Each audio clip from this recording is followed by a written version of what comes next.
Pag-ibig ay parang awit na paulit-ulit kong naririnig sa hangin. Naisip ko habang naglalakad sa kahabaan ng daan. Ako si Roberto, isang ordinaryong tao, pero sa loob ng 30 taon ay naging bahagi ng isang pambihirang kwento, ang aming pagsasama ni Clara. Sa simula, ang buhay namin ay puno ng kulay, puno ng kantahan at tawanan. Pero sa paglipas ng panahon, ang mga nota ng aming awitin ay unti-unting nawala. Ang dating masayang pagsasama ay napalitan ng katahimikan, mga tanong na hindi nasasagot, at mga damdaming hindi na ipapahayag, hanggang sa dumating ang araw na pareho naming napagkasunduan na maghiwalay. Iyon ang isa sa pinakamahirap na desisyon sa aming buhay. Ang mga alaala ng aming mga anak, ang mga pinagsamahan, ang mga pangarap na binuo, lahat ito ay parang bumagsak sa isang kisap mata. Isang taon ang lumipas mula nang kami ay naghiwalay. Sa bawat araw nararamdaman ko ang kahungkagan, pero alam ko rin na dapat akong umusad. Subalit sa kabila ng lahat, may isang bahagi ng puso ko ang hindi mapakali. Hindi ko alam kung ano ang hinahanap ko, pero ramdam ko ang pagkawala ni Clara sa bawat hakbang.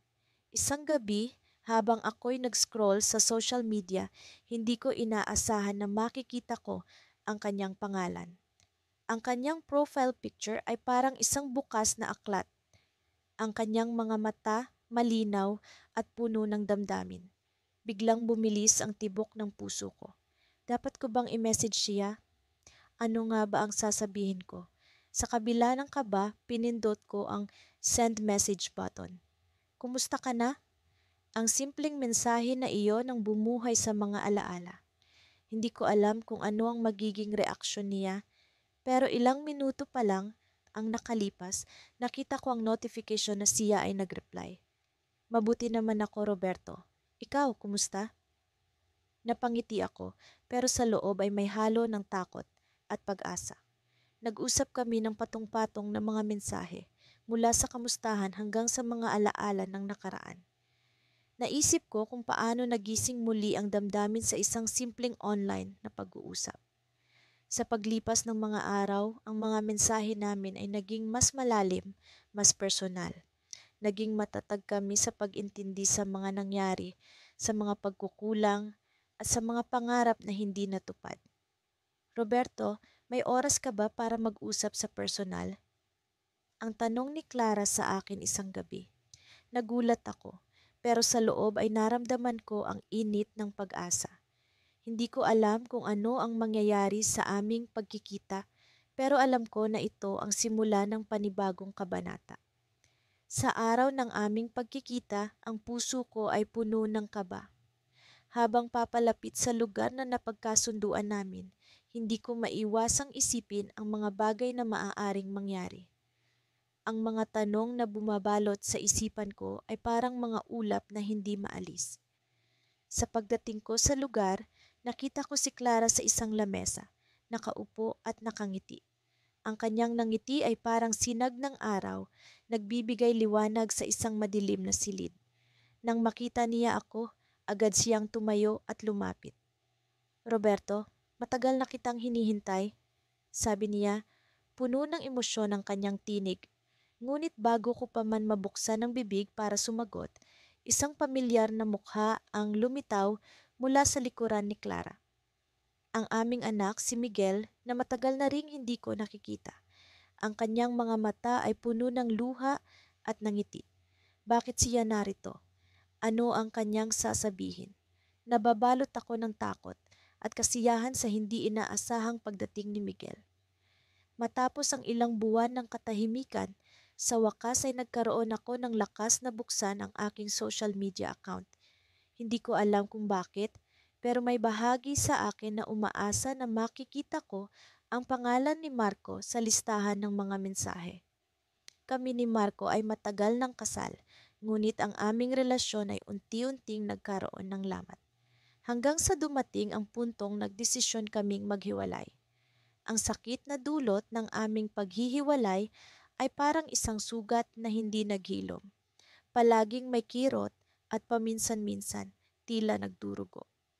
Habang tinitingnan ko ang screen ng aking telepono, hindi ko maiwasang bumalik sa mga alaala namin ni Marco. Ang mga tawanan, ang mga asaran, at ang mga pangarap na binuo namin ng magkasama. Ngunit sa kabila ng mga masasayang alaala, ang mga away, at hindi pagkakaintindihan ng mas na mayani. Ang mga munting di pagkakaintindihan ay lumaki at hindi na namin naisip na ayusin pa. At ngayon, sa harap ng aking screen, nakikita ko ang pangalan ni Marco. Hindi ko alam kung anong mararamdaman ko. May kaba sa dibdib ko at takot na bumalik sa mga dating sakit. Ngunit may bahagi sa akin na nagsasabing, baka ito na ang pagkakataon. Bago ko pa man mapigilan ng sarili ko, binuksan ko ang kanyang mensahe. Simple lang ang mga salitang nakasulat. Kamusta ka na?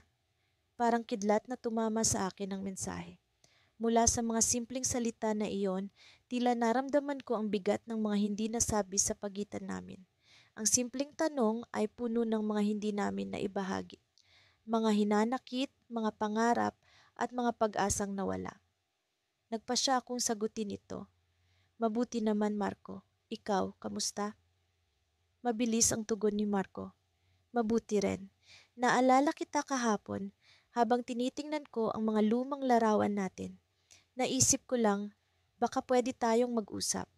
Hindi ko alam kung paano magsisimula, pero gusto kong malaman mo na kahit hindi tayo magkasama, mahalaga ka pa rin sa akin. Hindi ko alam kung paano sasagutin iyon. Maraming tanong ang lumulutang sa isip ko.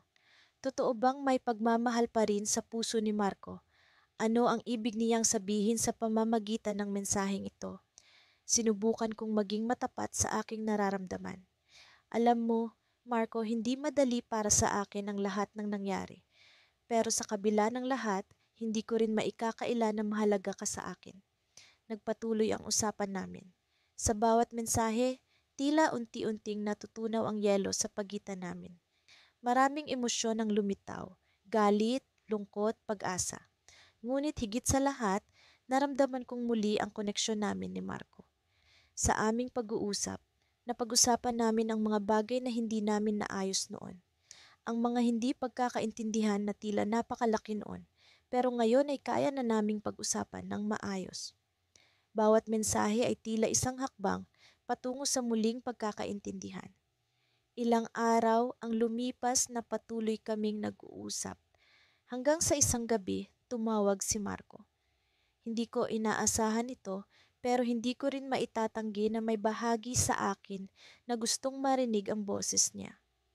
Alam mo ba, sabi ni Marco sa linya, naalala ko yung unang date natin sa ilalim ng mga bituin. Napakasimple, pero napaka-espesyal para sa akin. Naisip ko, baka pwede nating subukan ulit. Napatigil ako. Ang ideya ng muling pagkikita ay parehong nakaka-excite at nakakatakot. Marco, hindi ko alam, parang ang dami pa rin nating kailangang ayusin. Sumagot siya, puno ng pag-asa ang boses. Alam ko, pero siguro pwede nating simulan sa isang simpleng usapan. Walang pressure, walang expectations. Gusto ko lang malaman mo na handa akong makinig at ayusin kung ano man ang kaya pa nating ayusin. Naramdaman ko ang sinseridad sa boses niya. Sa kabila ng takot na bumalik sa dating sakit, may bahagi sa akin na nagsasabing subukan. Sige Marco, mag-usap tayo, pero kailangan nating maging bukas at tapat sa isa't isa. Sa pag-uusap na iyon, ramdam ko ang pag-asa na unti-unting bumabalik. Ngunit sa likod ng lahat ng ito, may isang tanong na hindi ko maalis sa isip ko. Ano ang magiging kahihinatnan nito? Kami ba ay para talagang magkasama o ito ay isang hakbang patungo sa mas masakit na katotohanan? At sa sandaling iyon, sa kabila ng lahat ng pag-asa, hindi ko maiwasang mag-isip na baka ang muling pagkikita namin ay magbukas ng kahon ng mga damdaming matagal nang nakatago. Ano nga ba ang naghihintay sa amin sa dulo ng pag-uusap na ito? Sa kabila ng malamig na hangin ng Disyembre, natagpuan ko ang sarili kong nakaupo sa isang tahimik na kapehan sa tabi ng kalsadang dati naming dinadaanan ni Lino. Ang daming alaala ang bumabalik sa akin habang iniinom ko ang kape. Nagsimula akong mag-scroll sa aking telepono upang palipasin ang oras. Hindi ko inaasahan na makikita ko ang mensahe mula kay Lino sa social media, isang bagay na matagal ko nang inaasam, ngunit hindi ko inasahan. Kamusta ka na, Mia? Ang tanong niya. Isang simpleng tanong na may bigat ng nakaraan. Hindi ko alam kung paano ko sasagutin. Higit sa lahat, ito ang unang beses na nagparamdam siya matapos ang aming masalimuot na paghiwalay. Nagpatuloy ako sa pag-scroll, ngunit hindi ko maialis ang tingin sa mensahe niya. Ang puso ko'y tumibok ng mabilis, mga alaala ng aming mga masasayang sandali at mga pag-aaway na humantong sa hiwalayan ay naglaro sa aking isipan. Sa huli, pinasya kong sagutin siya. Maayos naman. Ikaw? Mabilis ang tugon ni Lino. Mabuti naman, miss na kita. Ang mensaheng iyon ay parang kidlat na dumaan sa akin. Hindi ko naisip na pagkatapos ng lahat ng sakit at galit ay may puwang pa rin sa puso namin para sa isa't isa. Hindi ko alam kung paano bumuo ng salita para sa mga nararamdaman ko ngayon. Kaya't pinili kong maging tapat. Miss din kita, Lino.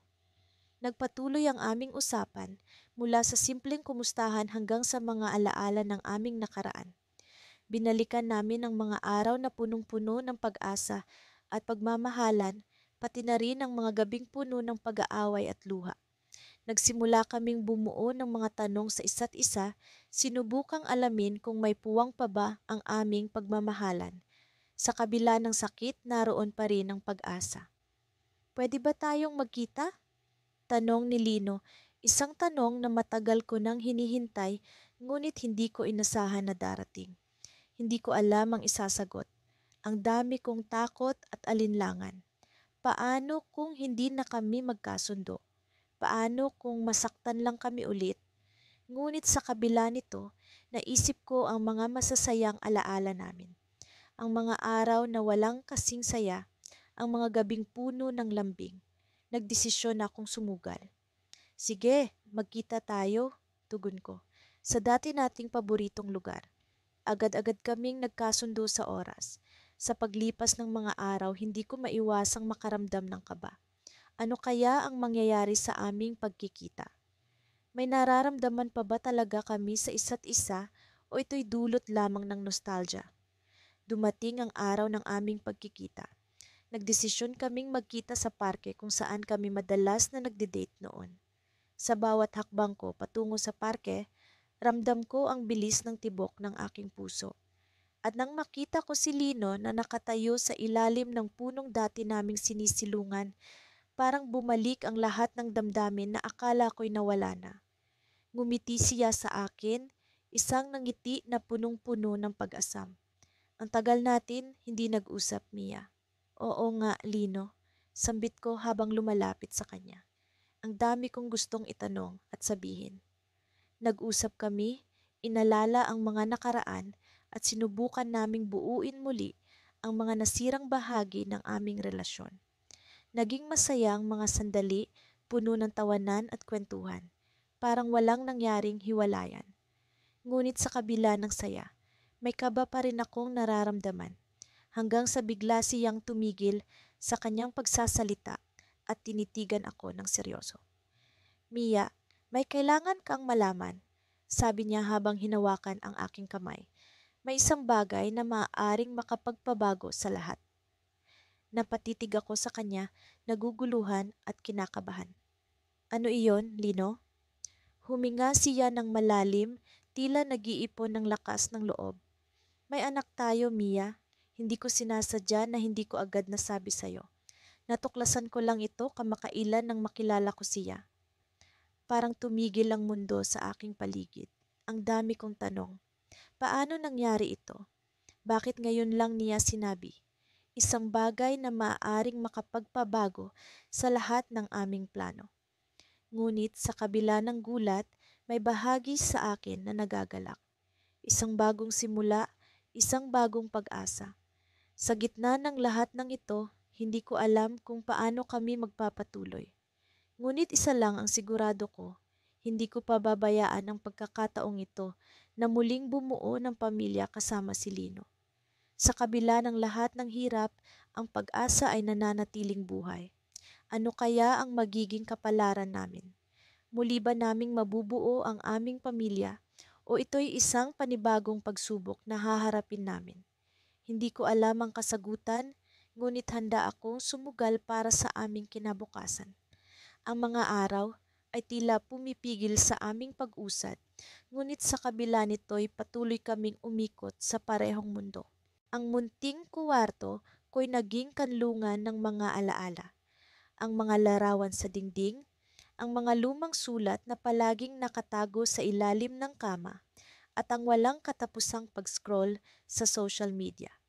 Nagsimula akong magtanong sa sarili kung ang ginawang desisyon ng paghiwalay ay tama nga ba.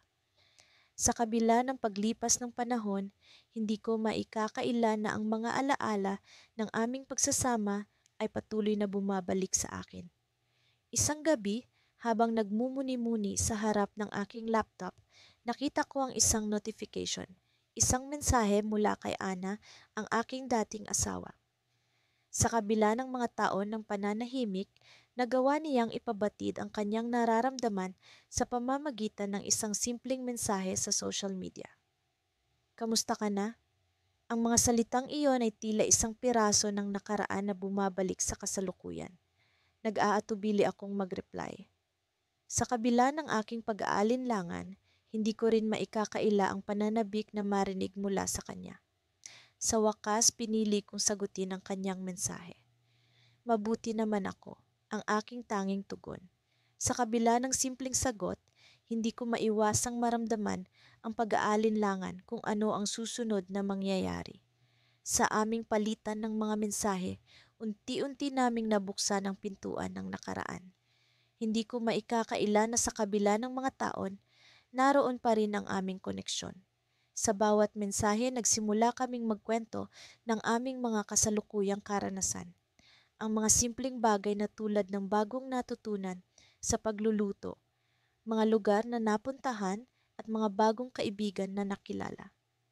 Sa kabila ng aming mga pagkakaiba, tila nagkaroon kami ng bagong ugnayan. Isang gabi, habang abala ako sa pagbabasa ng kanyang mensahe, may ibinahagi siyang larawan. Isang lumang litrato ng aming unang paglalakbay sa Baguio. Sa larawang iyon, kitang-kita ang kasiyahan sa aming mga ngiti, ang mga mata namin ay puno ng pag-asa at pagmamahalan. Hindi ko maiwasang mapangiti at magbalik tanaw sa mga panahong iyon. Ano kaya kung muling mag-usap ng harapan? Ang tanong niya sa akin. Sa kabila ng simpleng mungkahi, naramdaman ko ang bigat nito. Alam kong ang pag-uusap na iyon ay maaaring maging simula ng pagbabago sa aming buhay. Sa isang banda, natatakot ako sa posibilidad ng muling pagkikita. Ngunit sa kabilang banda, naroon ang pag-asa at pananabik na marinig ang kanyang tinig, makita ang kanyang nangiti, at maramdaman ang init ng kanyang presensya. Dumating ang araw ng aming pagkikita. Pinili naming magtagpo sa isang tahimik na kafe na madalas naming puntahan noon. Sa bawat hakbang papunta sa lugar na iyon, naroon ang kaba at pananabik. Sa kabila ng pag-aalinlangan, alam kong handa na akong harapin siya at ang aming nakaraan. Sa pagpasok ko sa kafe, agad kong nakita si Ana. Sa kabila ng mga pagbabago sa kanyang anyo, hindi ko maikakaila na siya pa rin ang babaeng minahal ko. Lumapit siya sa akin at sa unang pagkakataon, muli kong naramdaman ang init ng kanyang yakap. Salamat sa pagpunta, ang sabi niya sa akin habang kami inaupo sa mesa. Sa aming pag-uusap, sinubukan naming isalaysay ang mga pangyayari sa aming buhay mula nang kami maghiwalay. Naging tapat kami sa aming mga nararamdaman, ang sakit ng nakaraan, at ang mga bagong pangarap na nais naming makamtan. Sa kabila ng mga hamon, naramdaman ko ang pag-asa na maaaring muling bumalik ang aming koneksyon. Ngunit sa kalagitnaan ng aming usapan, isang hindi inaasahang pangyayari ang naganap. Bigla kaming nakatanggap ng tawag mula sa isang hindi kilalang numero. Sa kanyang pag-aalala, agad niyang sinagot ang tawag. Sa kabilang linya, narinig ko ang boses ng isang bata na tumatawag sa kanya, "Mama, nasaan ka?" Hindi ko maikakaila ang pagkabigla sa narinig ko. Sa kabila ng aming pag-uusap, hindi ko inaasahan na mayroong isang malaking bahagi ng kanyang buhay na hindi ko alam. Sino ang batang iyon? Bakit siya tumatawag kay Ana ng ganoon? Sa kabila ng mga tanong, nanatili akong tahimik, umaasa na sa susunod na bahagi ng aming kwento ay magkakaroon ng liwanag sa mga tanong na bumabagabag sa akin. Nagsimula ang lahat nang biglang sumagi sa isip ko ang profile ni Mara sa Facebook. Matagal na kaming hindi nag-uusap, halos 5 taon na rin mula nang magdesisyon kaming maghiwalay. Sa loob ng panahong iyon, sinubukan kong itago ang sakit sa likod ng trabaho at mga bagong kaibigan. Ngunit sa kabila ng mga ngiti, ramdam kong may kulang pa rin sa buhay ko. Isang gabi, habang nag-iisa sa sala, kinuha ko ang laptop at nag-scroll sa mga lumang larawan. Hindi ko alam kung bakit, pero parang may nagtulak sa akin na hanapin si Mara. Hindi ko rin alam ang eksaktong pakay ko, pero naramdaman kong kailangan kong makita kahit ang kanyang digital presence. Pagbukas ko ng kanyang profile, bumungad sa akin ang mga larawang puno ng ligaya. Naroon siya kasama ang mga kaibigan at pamilya, may mga ngiti sa kanyang labi na matagal ko nang di nasisilayan. Naisip ko, masaya na kaya siya? May bagong pag-ibig na kaya siya? Sa kabila ng mga tanong, pinili kong magpadala ng mensahe. Isang simpleng, "Kamusta ka na?" Ang aking sinulat, umaasang hindi ito magiging katawa-tawa para sa kanya. Hindi ko alam kung sasagutin niya ako o kung may halaga pa rin ang presensya ko sa kanyang buhay. Lumipas ang ilang araw bago ko natanggap ang tugon ni Mara. "Mabuti naman ako. Ikaw?" Sagot niya, simpleng mga salitang tila bumabalot ng pag-asa sa aking puso. Nagsimula kaming mag-usap sa unay tungkol sa mga pang-araw-araw na bagay, hanggang sa unti-unti naming napag-usapan ang mga rason ng aming paghihiwalay. Alam mo ba, noong panahon na iyon, pakiramdam ko'y hindi na tayo nagkakaintindihan, sabi ko sa kanya. Pero hindi ko rin maikakaila na mahal pa rin kita kahit na anong mangyari. Tumigil siya sa pagsagot ng sandali at sa bawat segundo ng katahimikan ay parang may tumutusok sa aking puso. Naisip ko, baka nagkamali ako sa pag-amin ng aking nararamdaman. Ngunit sa kabila ng takot, nagpatuloy ako. "Aaminin ko, Mara, hindi ko naisip na darating ang panahon na magkakausap ulit tayo sa ganitong paraan. Pero masaya ako na dumating ang pagkakataong ito. Hindi ko rin naisip na makikipag-usap pa ako sa'yo." Sagot niya, "Mahirap ang mga pinagdaan natin, pero ngayon, masaya ako na naririnig ko ulit ang boses mo, kahit sa mga mensahe lang." Sa mga sumunod na linggo, regular kaming nag-uusap. Nagsimula ang lahat sa simpleng mga kamusta at ano ang balita, pero di nagtagal, naging mas malalim ang aming pag-uusap. Naging bukas kami sa isa't isa na parang mga magkaibigan na dumaan sa mahabang paglalakbay. Sa mga sandaling iyon, naramdaman kong bumabalik ang dating saya. Isang gabi, habang kami nag-uusap tungkol sa mga plano at pangarap, sinabi ni Mara ang hindi ko inaasahan. "Alam mo bang iniisip ko na bumalik sa Maynila? May magandang oportunidad kasi doon at gusto kong subukan." Hindi ko alam kung paano ko sasabihin na gusto kong makita siya ulit. Ngunit sa likod ng kaba, sinabi ko ang nasa puso ko. "Mara, kung babalik ka dito, gusto kong makipagkita sa'yo. Maraming bagay ang gusto kong sabihin na hindi ko maipahayag sa chat." Saglit siyang natigil bago sumagot. "Gusto ko rin yan, pero natatakot ako. Paano kung wala ng pag-asa para sa atin?" Naramdaman ko ang bigat ng kanyang tanong. Sa kabila ng pag-uusap namin, may mga takot pa rin siyang daladala. Pero naramdaman ko rin ito na ang pagkakataon para sa pagbabago. Sa tingin ko, hindi natin malalaman kung hindi natin susubukan. Napayag ko siya sa isang kasunduan. Kapag bumalik siya sa Maynila, mag-uusap kami ng harapan. Ngunit bago pa man mangyari iyon, may isang bagay na kanyang ibinahagi na ikinagulat ko. May isang tao akong nakilala rito at siya ang dahilan kung bakit natatakot akong bumalik. Halos mawalan ako ng salita. Hindi ko alam kung paano tatanggapin ang kanyang sinabi. Ngunit sa kabila ng sakit, pinili kong maging matatag. Mara, kung siya ang magiging masaya ka, handa akong tanggapin yan. Pero gusto ko lang sabihin na nandito pa rin ako, naghihintay. Tumigil ang aming pag-uusap sa gabing iyon, ngunit hindi ko maalis sa isip ang kanyang sinabi. Sa pagdaan ng mga araw, hindi ko alam kung ano ang mangyayari sa aming dalawa. Ngunit sa kabila ng takot, umaasa ako na darating ang tamang oras para sa aming muling pagtatagpo. Isang oras na puno ng pag-asa at bagong simula. Sa bawat mensahe, sa bawat pag-uusap, nararamdaman kong ang dating kami ay muling nabubuhay. Ngunit sa likod ng pag-asang iyon, naroon ang tanong kung may pag-asa pa nga ba para sa amin o magiging bahagi na lamang kami ng isa't isa, isang alaala ng nakaraan na hindi na kailanman maibabalik. Ang mga araw ay naging linggo at ang mga linggo ay naging buwan. Parang kahapon lang nang huli kaming nag-usap ni Daniel, ang aking dating asawa. Sa kabila ng aming paghihiwalay, hindi ko maiwasang mag-alala sa kanya at sa kalagayan niya. Alam kong pareho kaming nasaktan, ngunit sa kabila ng lahat, hindi maikakaila ang pagkakaroon ng puwang para sa pag-asa. Kaya't nang makita ko ang kanyang pangalan sa listahan ng mga imbitado sa isang reunion ng mga dating kaklase sa social media, hindi ko maiwasan ang kabog sa aking dibdib. Magkikita kami, bulong ko sa sarili habang pinagmamasdan ang screen ng aking laptop.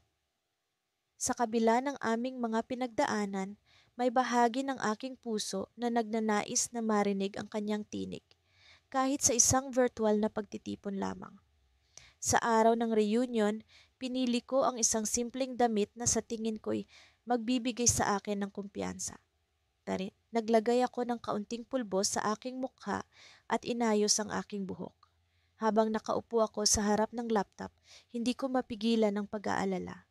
Paano kung hindi siya magpakita? Ngunit ang bahagi ng aking puso ay puno ng pag-asa. Marahil ito na ang pagkakataon para sa aming dalawa na muling makausap nang hindi nakikita ang mga pader na hinubog ng mga alitan at hindi pagkakaintindihan. Pagkatapos ng ilang minuto, nagsimula na ang virtual reunion. Isa-isa kong nakita ang mga dating kaklase. Ang iba'y nagbago na, ngunit ang kanilang mga ngiti ay nananatili pa rin. Habang nag-uusap kami, patuloy kong hinahanap si Daniel, ngunit wala pa rin siya hanggang sa may narinig akong boses na pamilyar. Magandang gabi sa inyong lahat, sabi ng boses na iyon. Si Daniel, naramdaman ko ang pag-init ng aking pisngi. Hindi ko alam kung paano ko siya haharapin. Nagpasiya akong makinig muna sa kanilang usapan upang hindi ako mahalata na masyado akong sabik. Tila siya'y masaya at puno ng sigla habang kinakausap ang aming mga dating kaklase. Puno ng kwento at halakhak ang gabi. Nakita kong tila masaya siya at hindi ko maiwasang mapangiti. Ngunit kasabay nito ay ang kirot sa aking puso. Hanggang dito na lang ba kami? Hanggang sa mga virtual na mensahe na lang ba ang aming koneksyon? Habang nagpatuloy ang usapan, nagulat ako nang biglang binanggit ni Daniel ang pangalan ko. Alam niyo ba, noong kami ni Clara ay nagkahiwalay, marami akong natutunan. Isa sa mga ito ay ang kahalagahan ng komunikasyon. Tila nagkaroon ng sandaling katahimikan. Hindi ko alam kung paano tutugon. Clara, nandyan ka ba? Tanong ni Daniel. Hindi ko alam kung paano siya sasagutin. Ngunit alam kong hindi ko na dapat palampasin ang pagkakataon. Oo, nandito ako, Daniel. Sagot ko, pilit na hinuhugot ang lakas mula sa aking puso. Masaya akong makita ka, kahit sa ganitong paraan lang, sabi niya. Sa kanyang mga salita, naramdaman ko ang pag-asang matagal ko nang hinahanap. Parang may kung anong nagbukas sa aming dalawa, isang pinto na matagal nang nakasara.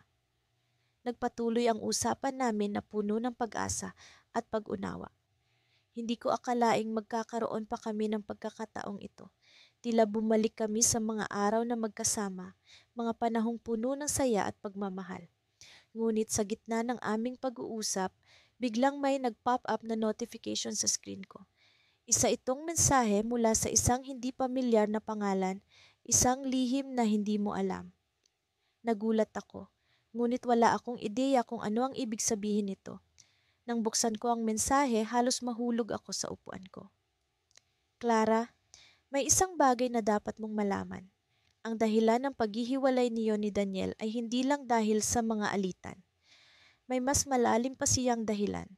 Isang lihim na matagal niyang itinago sa iyo. Kung nais mo itong malaman, mag-reply ka sa mensaheng ito. Hindi ko alam kung ano ang aking mararamdaman. Tila ang reunion na puno ng pag-asa ay biglang nagkaroon ng misteryo.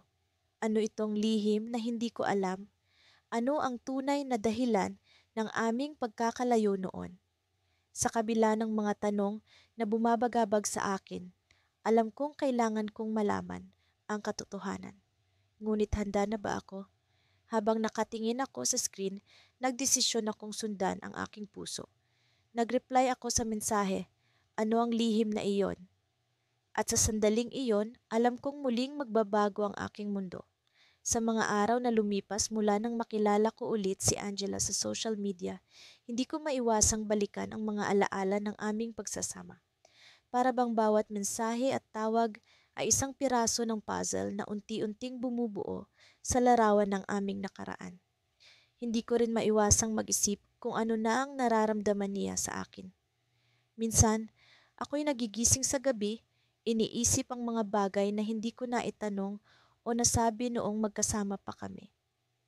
Isang gabing tahimik, nagpasya akong umupo sa harap ng aking laptop. Iniisip kung paano ko sisimulan ang pag-uusap sa kanya. Muli kong binuksan ang chatbox namin. Kamusta ka na, Angela? Ang simpleng mensahe kong ipinadala. Bawat segundo ng paghihintay ay tila isang malakas na kabog sa aking dibdib.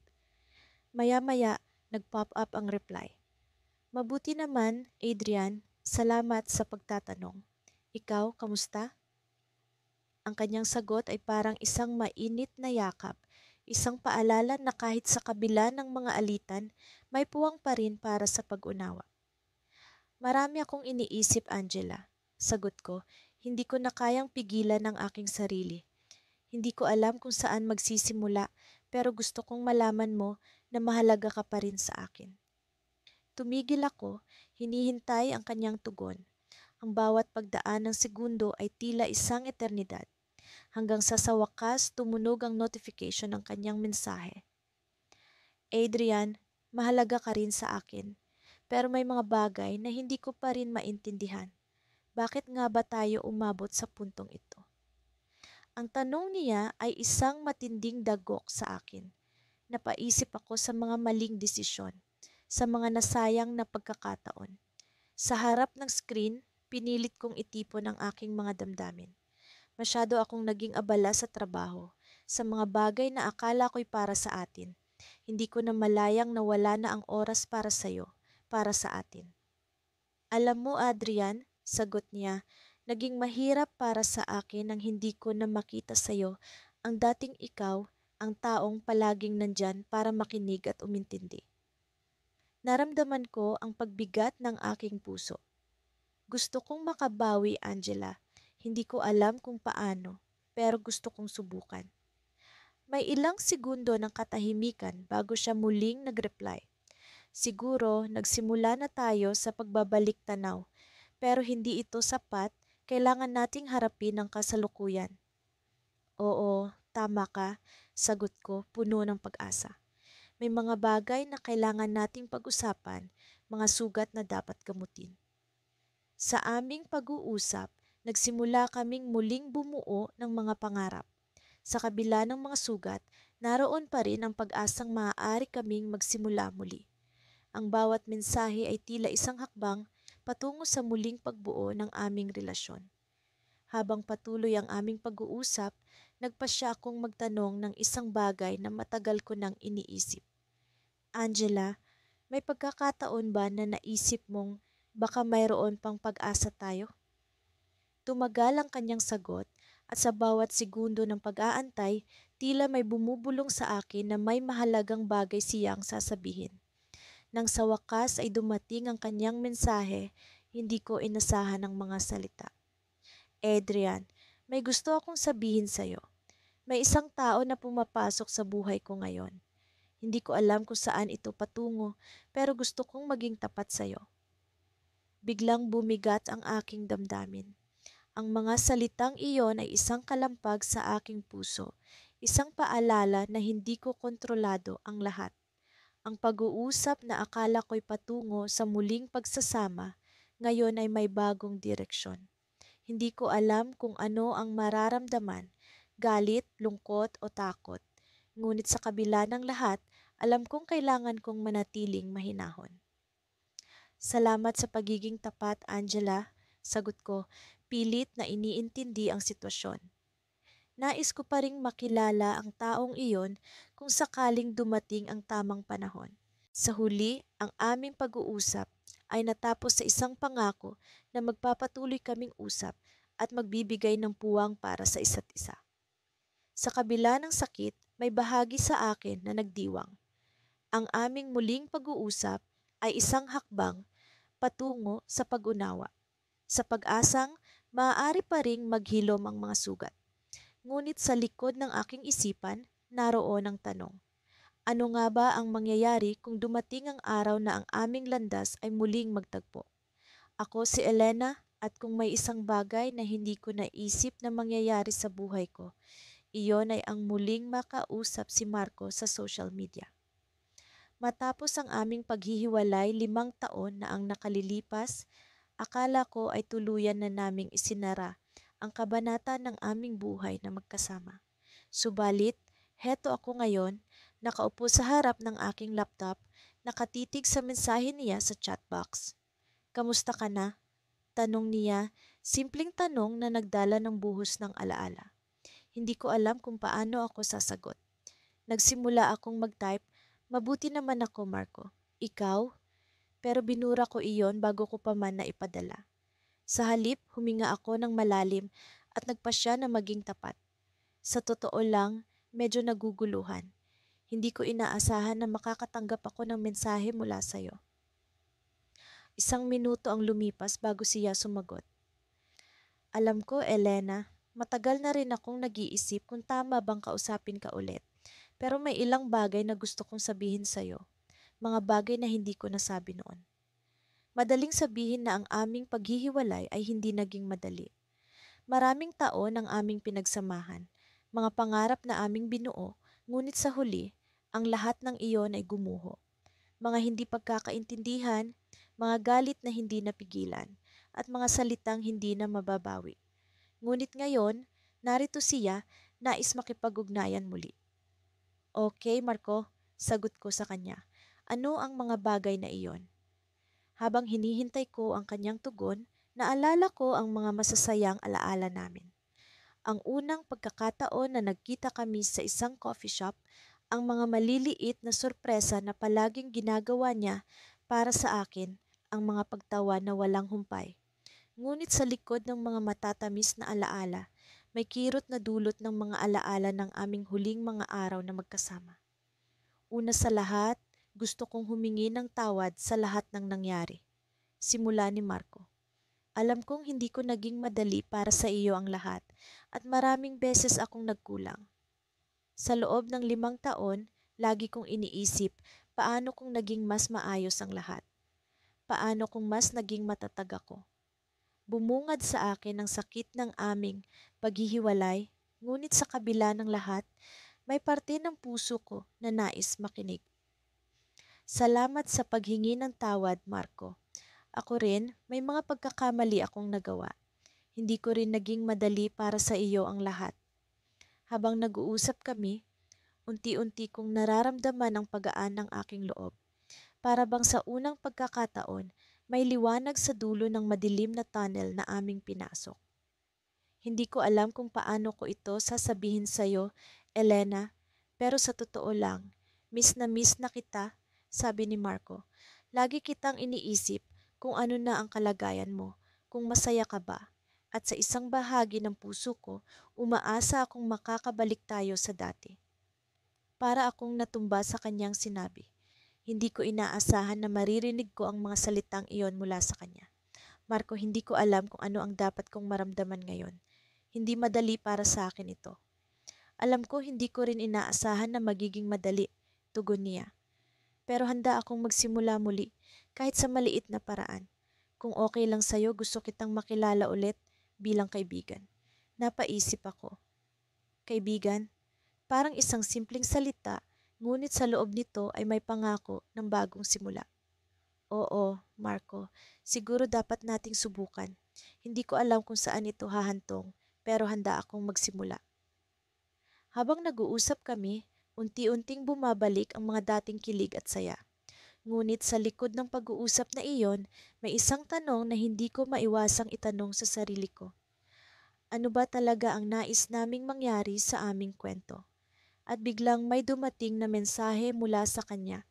Isang mensahe na hindi ko inaasahan. Elena, may isang bagay pa akong dapat sabihin sa'yo. May nangyari sa akin na nagbabago ng lahat.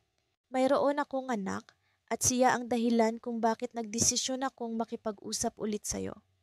Napapitlag ako sa aking upuan. Anak? Paano? Kailan? Ngunit bago ko pa man naisagot ang kanyang mensahe, naramdaman ko ang mabilis na tibok ng aking puso. Hindi ito isang simpleng usapan lamang.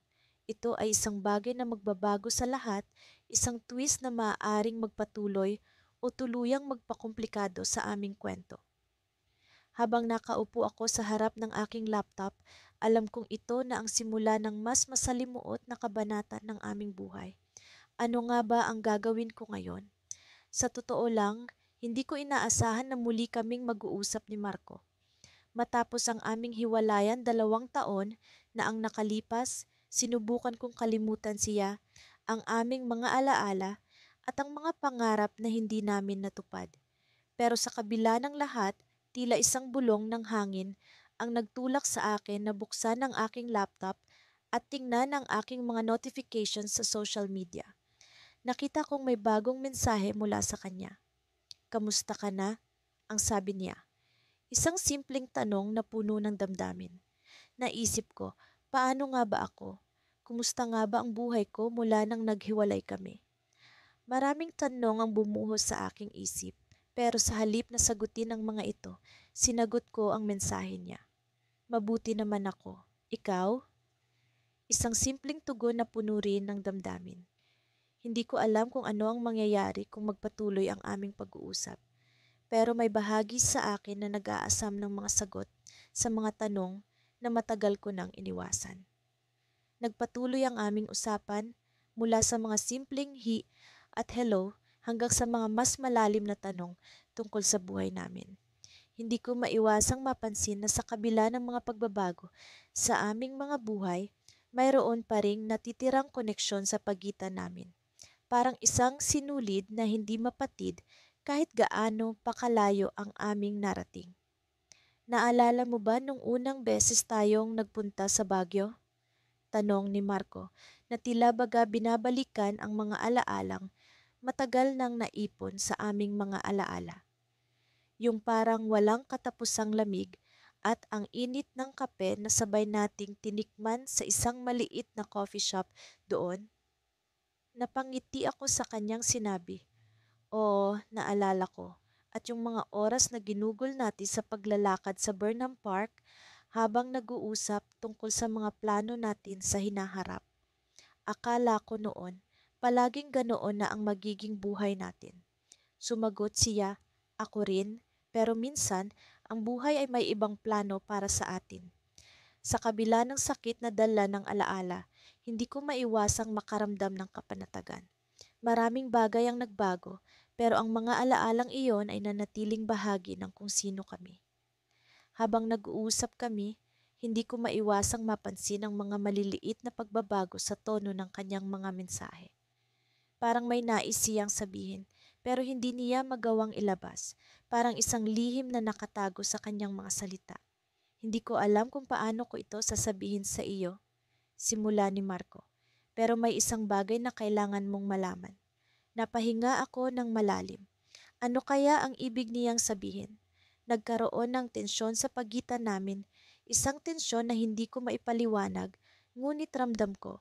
Hindi ko alam kung gusto kong malaman ang kanyang sasabihin, pero alam kong kailangan ko. Mahal pa rin kita, sabi niya sa wakas, isang simpleng pahayag na pumukaw sa aking puso. Hindi ko alam kung ano ang sasabihin. Sa loob ng 2 taon, pilit kong sinubukang magpatuloy. Pero sa isang iglap, bumalik ang lahat ng damdamin na pilit kong tinago. Habang nag-iisip ako kung paano sasagutin ang kanyang sinabi, may isang mensahe akong natanggap mula sa ibang tao. Isang mensahe na tila baga ang sumagot sa tanong na matagal ko nang iniwasan. Mahal, kailangan mo nang umuwi. Naghihintay kami sa iyo. Napatigil ako. Ang mensaheng iyon ay mula sa isang taong naging bahagi ng buhay ko simula nang maghiwalay kami ni Marco. Isang taong tumulong sa akin na makabangon at muling bumuo ng mga pangarap. Isang taong naging dahilan kung bakit nagpatuloy ako. Hindi ko alam kung paano ko haharapin ang sitwasyong ito. Sa isang banda, naroon si Marco, ang lalaking minahal ko ng buong puso. Sa kabilang banda, naroon ang isang bagong simula, ang bagong pag-asa na natagpuan ko.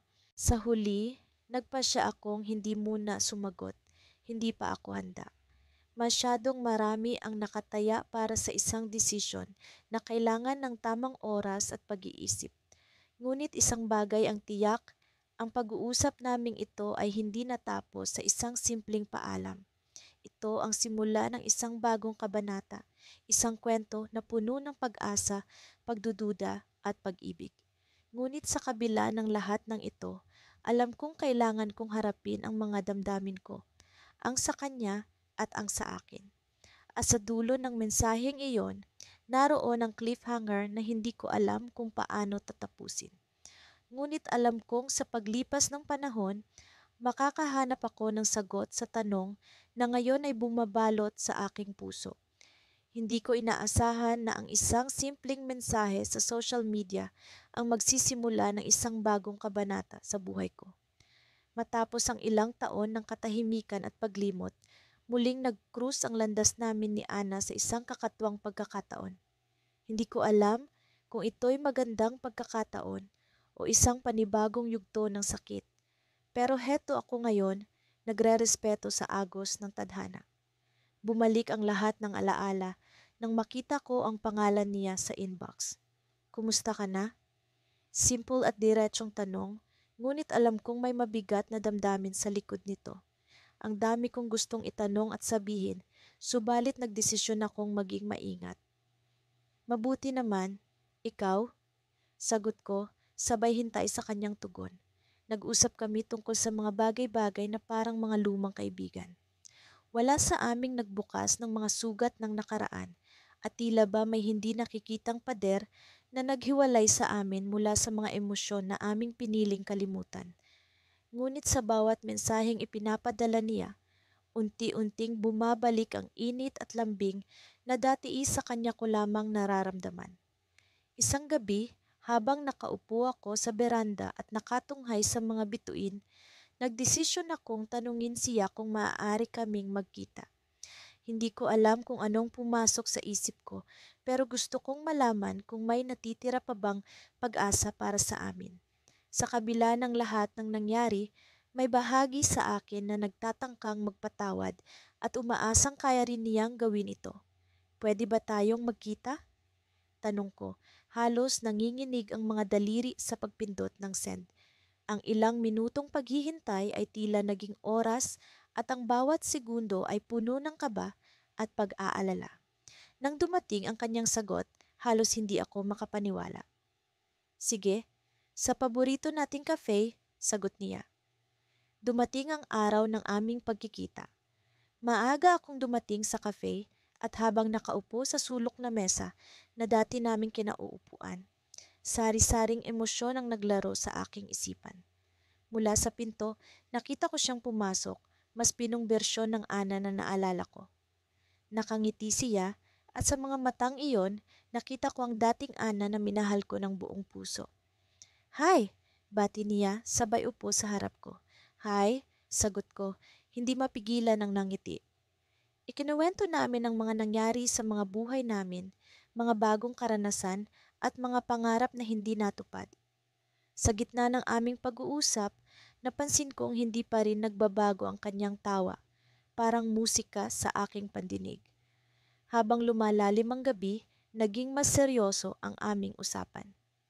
Naalala mo pa ba ang dahilan ng lahat ng ito? Tanong niya, sabay tingin sa akin ng diretso sa mga mata. Alam kong ito na ang tamang oras para sa matagal ko nang gustong sabihin. Ana, simula ko, alam mo bang pinagsisihan ko ang mga nangyari? Sa mga taon na lumipas, lagi kong iniisip kung saan tayo nagkamali. Pero ngayon, naisip ko, baka naman kailangan nating magkamali noon para matutunan natin ang mga bagay na kailangan nating malaman. Naging tahimik si Ana at saglit kong nakita ang lungkot sa kanyang mga mata.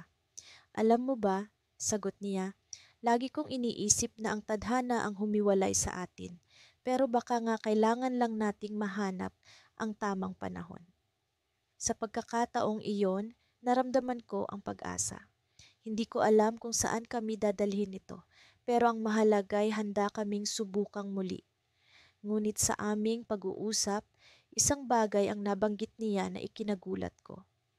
May isang bagay kang dapat malaman, sabi niya, tila nag-aalangan. May isang tao sa buhay ko ngayon na mahalaga rin sa akin. Ang nararamdaman kong pag-asa ay biglang napalitan ng kaba. Sino siya? Ano ang kahulugan nito para sa amin? Sa likod ng kanyang mga mata, may isang lihim na naghihintay na matuklasan, isang misteryo na maaaring maging simula o katapusan ng aming kwento. Ito na ba ang huling pagkakataon para sa amin o isang bagong simula na puno ng hindi inaasahang mga pangyayari? Sa kabila ng lahat, alam ko na ito'y isang kabanata na hindi ko matatanggihan at handa akong harapin ang anumang mangyari.